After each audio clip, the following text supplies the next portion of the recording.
नमस्कार मित्रांनो, ठरलं तर मग या सिरीजमध्ये काय घडले आपण ते बघणार आहोत। रविराज अर्जुनच्या घरी येऊन खूप तमाशा करतो। त्यानंतर तो निघून गेल्यानंतर पूर्ण आजीला सायली समजावून सांगते। सायली त्यानंतर तन्वीला आगीत तेल ओतायचा प्रयत्न करू नकोस, आता फक्त शांत बसायचं काम कर असं बोलते।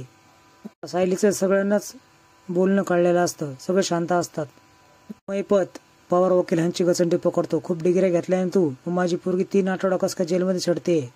पवार देखील बोलतो की अर्जुनकडे खूप ठोस पुरावा आहे, पोरीला पहिले सोड, त्याशिवाय मला तुझं घाणेरडं थोपड दाखवू नको असं मैपत त्याला वकिलाला बोलतो। मैपत नागराजची कॉलर पकडतो। नागराज चिडूनच कॉलर सोड असं बोलतो। मी जेलमध्ये आहे ना, तुझं डोकं फिरलंय, तुला काय वागतं तू कळत नाही असं मैपतला नागराज बोलतो। आता 10 खून केलेले पचवतोय आणि तुझ्या पोरीने 1 खून केला तो पचवता येत नाही का असं नागराज बोलतो। खूप मोठी लढाई बाकी आहे आणि त्यात साथ देणारा फक्त नागराज आहे असं तो स्वतःबद्दल बोलतो। कोशिंबीरमध्ये साखर घाल असं म्हणते आणि निघून जाते। प्रियाला मैपतचा कॉल आलेला असतो, ती कॉलवर बिझी असते। त्याच वेळेस पाठीमागून सायली निघून जाते, पण तिला ती बघते आणि तिचा पाठलाग करायचं ठरवते। अर्जुन चैतन्य सायलीची वाटच बघत असतात। ते तिघही चौकशीला जातात। त्याच्या पाठलाग करत त्यांनी देखील त्या ठिकाणी पोहोचते। तिच्या दारामध्ये गेल्यावर तो माणूस खूप विचित्र बोलतो, तुमच्या केसमुळे आम्हाला खूप त्रास झाला आहे, पोलीस खूप त्रास देतात, तो मधुकर पाटील गेला खून करून आम्हाला त्रास होतोय असं तो व्यक्ती बोलतो। एका घरामध्ये त्यांना एंट्री भेटते आणि ही खिडकीतून सगळं ऐकत असते।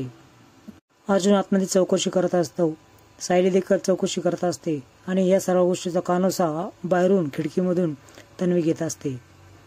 एक बिल्डर मधुभावना सारखा त्रास देत होता असं एक मनुष्य तिथला सांगतो।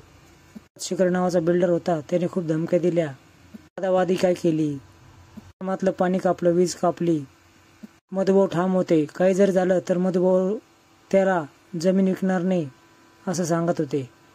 मैपत त्याची मुलगी खुनाच्या अगोदर या आश्रमाच्या आसपास दिसली होती का असा प्रश्न केल्यानंतर तोच ज्याचा खून झाला तोच व्यक्ती ना असं तो माणूस बोलतो। तेवढ्यात तन्वीचा मोबाईल बाहेर वाजतो आणि ती कल्पनाशी बोलते। बाबा चिडले होते ना, मला राहुल नाही म्हणून मी त्यांची समजूत काढायला आली आहे असं ती बोलते। मी अश्विनला तिकडे पाठवते असं पूर्णाजी बोलते। म्हणजे त्यानंतर तन्वी बोलते की नको, अश्विनवर खूप चिडलेले आहेत, नको पाठवू, मी येईल।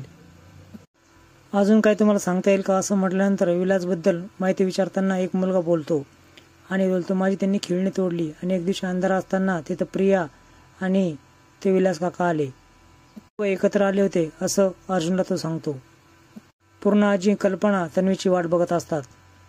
कल्पना प्रतिमाला कॉल लावते आणि रविराजचा राग निवळला का असं विचारते आणि तन्वी असं बोलल्यानंतर तेवढ्यातच समोरून लगेच तन्वी येते। घरात घेतलंच नाही, तोंडावर दार बंद केलं असं तन्वी खोटं सांगते। त्यानंतर तो मुलगा पुढे सांगू लागतो, प्रिया देखील माझ्यावर चिडली आणि शेजारचे काट्टे मध्येच लुडबुडतात, असं कोणी बोलतं का असं तो मुलगा बोलतो। विलास आणि प्रिया एकत्र आले, ही सिच्युएशन काही वेगळी नाहीये असं सायली बोलते। मित्रांनो, पुढील भागामध्ये तुम्ही बघणार आहात की तन्वी गुपचूप अर्जुन आणि सायलीच्या रूम मध्ये येते, सगळीकडे उचकापाच करू लागते, काही सापडतं का नाही याची झडती घेऊ लागते।